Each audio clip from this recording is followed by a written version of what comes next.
Hello everyone, আসসালামু আলাইকুম। ইসরায়েলের সর্বশেষ আপডেট জানাবো আজকের ভিডিওতে। চলেন ভিডিওটি শুরু করা যাক। হামাস বলেছে তারা কাতার ও মিশরের জানিয়েছে ইসরায়েলের সঙ্গে গাজা চুক্তিবিরত মুক্তির নতুন প্রস্তাব গ্রহণ করেছে তারা। ফিলিস্তিন গোষ্ঠীর হামাসের একজন কর্মকর্তা বলেছেন, গোটা বিষয়টি এখন ইসরায়েলের হাতে।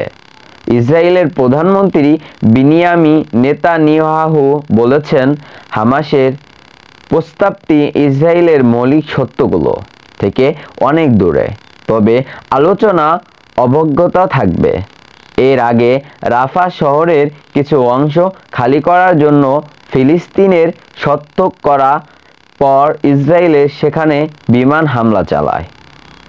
দীর্ঘদিন ধরে হামাসের দখলকৃত দক্ষিণের শহরটিতে আক্রমণের হুমকি দিয়ে আসছিল ইসরায়েল। মনে করা হয় শহরে কয়েক হাজার বাসিন্দা ইসরায়েলের ওই অভিযানের কারণে ক্ষতিগ্রস্ত হয়েছে এবং সোমবার অনেকে নানা যানবাহনের কিংবা গাধার গাড়িতে উঠিয়েও দেখা গেছে। ইসরায়েলের বিমান হামলার পর রাফা শহরের এলাকা থেকে বাসিন্দাদেরকে সরে যাওয়ার আদেশ একটি বলে অভিহিত করেছেন একজন হাসাম কর্মকর্তা।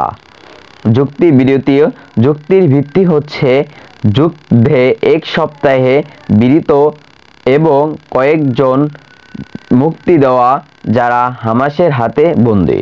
সোমবার সন্ধ্যায় হামাস একটি বলেছেন তাদের রাজনৈতিক নেতা ইসমাইল হানিয়ার কাতারের প্রধানমন্ত্রী এবং মিশরের গোয়েন্দা প্রধানমন্ত্রীকে যুদ্ধবিরত চুক্তি বিষয়ে তাদের প্রস্তাবের অনুমোদন সম্পর্কে জানিয়েছেন।